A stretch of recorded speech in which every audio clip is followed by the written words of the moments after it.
Today's topic is Emile Durkheim's theory of division of labor. Now, what is division of labor? In primitive societies, we have read that the men used to go out for hunting and gathering the foods, whereas the women used to be at home with the domesticated animals and used to cook meals, etc.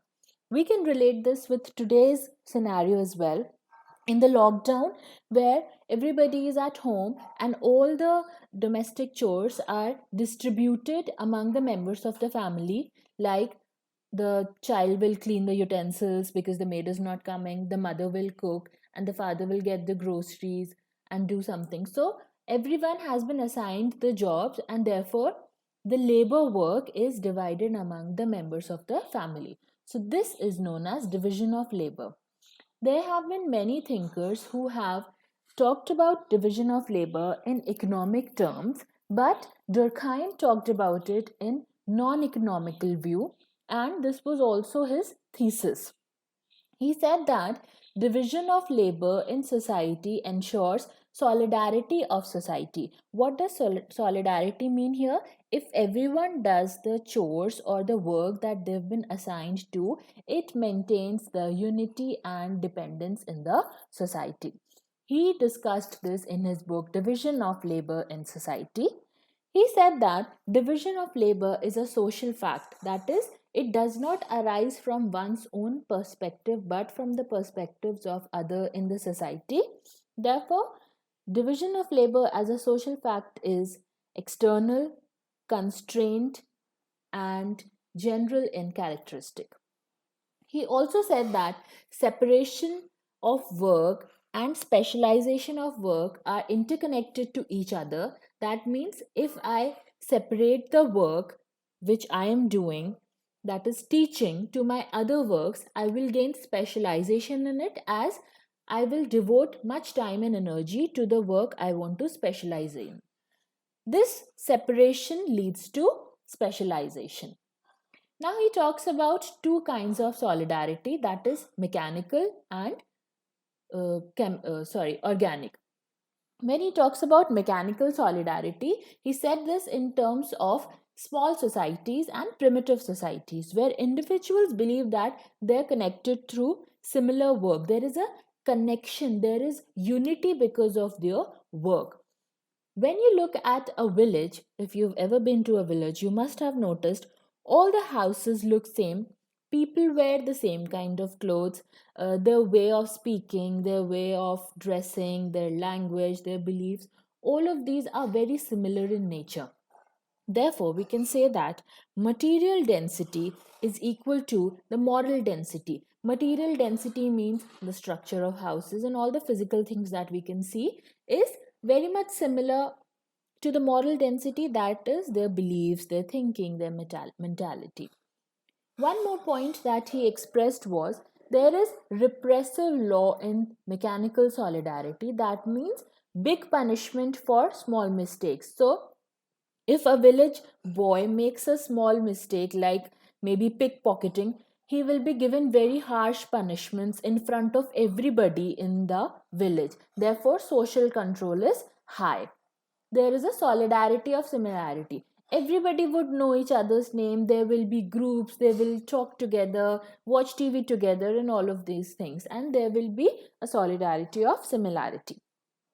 In this type of society, division of labor is based on sex and age of people. For example, if a woman is there in a village, it is taken for granted that she will do the household chores and the men will go outside to work.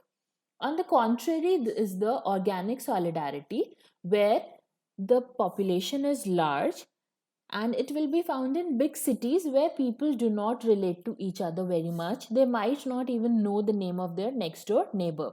So there is no similarity. The houses will be different, clothes will be different, thinking will be different. But the people will have specialization because they focus and put efforts into one thing only. They do not do all the things together. In mechanical solidarity, people go and get their own milk, their own ration things, they clean their house on their own. So everything is similar and dependent on themselves. But in organic solidarity, when we are specialized, so we hire people to do our work, for example, maids, delivery boys, etc. The focus is on individuals. So I am focused on my growth, and I do not have anything to do with what is happening in the colony around me, perhaps. The laws here are restitutive in nature. That means the punishment is mild. So social control automatically becomes mild. It is not as strong. The social control is low. This is known as solidarity of interdependence. When I'm hiring a maid to do the work at my home, I am dependent on her. Therefore, organic solidarity is known as solidarity of interdependence. Now, coming to the criticism of this, he was criticized for taking the non economic point of view of division of labor. All the economists have used the point of view of economics in division of labor. For example, Karl Marx, when he said that surplus of value, we'll study it in Karl Marx's lesson. Surplus of value means the labor works and works really hard, but all the profits go to the manufacturer or the seller. So he is exploited on these terms, and division of labor is based on that. But Durkheim did not consider the economic point of view. He compared two extremes of population. On one hand, he has taken the example of villages, and on the other hand, he has taken the examples of cities. So there is a huge contrast. We cannot compare the population of villages with the population of cities. Therefore, the extremes are taken into consideration. Now, let us discuss some questions to further enhance our understanding. Methodological tool of Emile Durkheim is, so the answer will be the division of labor. Methodological tool means that in social sciences, when we use empirical study to further increase our understanding on the subject, that is known as methodological tool.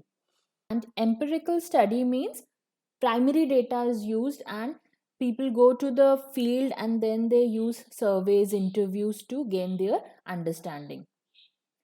So the next question is, contribution of social division of labor has been discussed in depth by, so the answer will be A, Emile Durkheim. He has focused on the social division of labor and not the economic division of labor. So I hope you were able to understand this lecture. Thank you.